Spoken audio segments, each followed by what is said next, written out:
संसद में हंगामे और शोर के बीच एक और कलेश देखने को मिला। वो है माइक ऑफ करने वाला कलेश। पिछली कार्रवाई के दौरान भी राहुल गांधी ने आरोप लगाया था कि जब वो बोल रहे थे उस दौरान उनका माइक ऑफ कर दिया गया। आज भी राहुल गांधी ने आरोप लगाया। इस पर लोकसभा अध्यक्ष ने कहा कि इसका कंट्रोल हमारे पास नहीं होता है, ये आरोप झूठे हैं। सर, मेरा सवाल है सर, इस माइक का कंट्रोलर किसके हाथ में? प्लीज बैठिए सर, ये ऑफ होता है, प्लीज माने बैठिए प्लीज। माननीय सदस्य, आप प्रतिपक्ष के नेता हैं। आप सदन के बाहर भी ये बात कहते हैं कि माइक बंद कर देते हैं। मैंने कई बार आग्रहपूर्वक किया कि आसन पर इस तरीके का आरोप नहीं लगाएं। नो प्लीज बात सुनिए।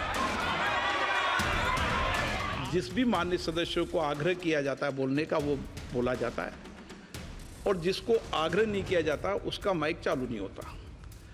आप बोलने के लिए खड़े, आपका माइक कभी बंद नहीं हुआ, कभी बंद नहीं हुआ।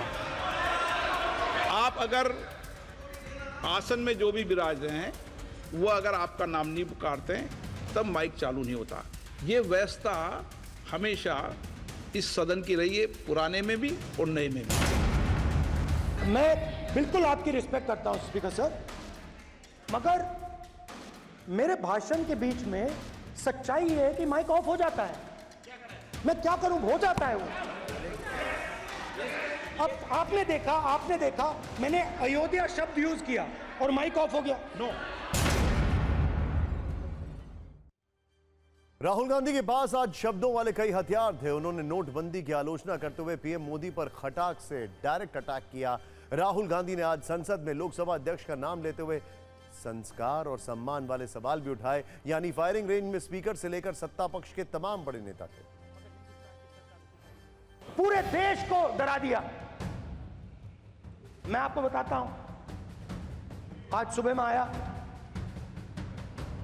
राजनाथ सिंह जी ने मुस्कुरा के मुझे नमस्ते की, और मोदी जी बैठे हैं,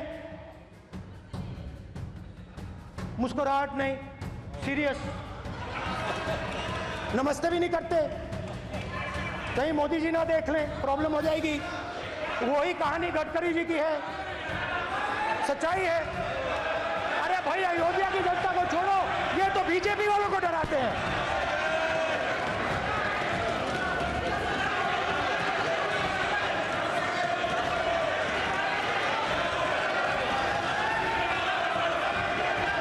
माननीय अध्यक्ष जी, लोकतंत्र ने और संविधान ने मुझे सिखाया है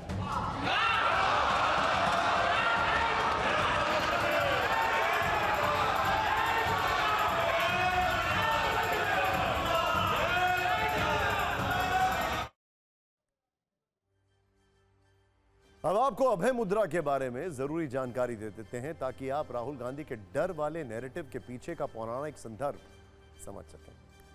भगवान शिव की अभय मुद्रा में उनके जो दायां हाथ है वो उठा हुआ होता है और हथेली आगे की ओर होती है, जिसमें उंगलियां सीधी होती हैं। यह मुद्रा सुरक्षा, साहस और शांति का प्रतीक मानी जाती है। शिव पुराण और खासतौर पर रुद्र संहिता में इसका उल्लेख है।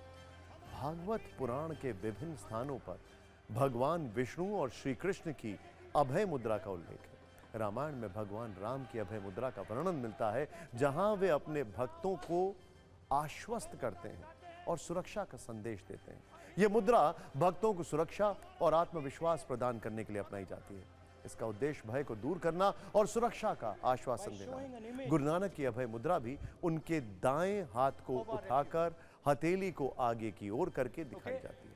यह मुद्रा उनकी करुणा, आशीर्वाद और शांति का प्रतीक है। इसका उद्देश्य भक्तों को यह विश्वास दिलाना है कि वे सुरक्षित हैं और किसी भी प्रकार के संकट से में नहीं फंसेंगे। जैन ग्रंथ तत्वार्थ सूत्र में जैन तीर्थकारों की अभय मुद्रा का उल्लेख है और बौद्ध ग्रंथ सुत्त पिटक में भगवान बुद्ध की अभय मुद्रा का जिक्र है, जिसमें वो अपने अनुयायियों को भयमुक्त करते हैं और शांति का संदेश देते हैं।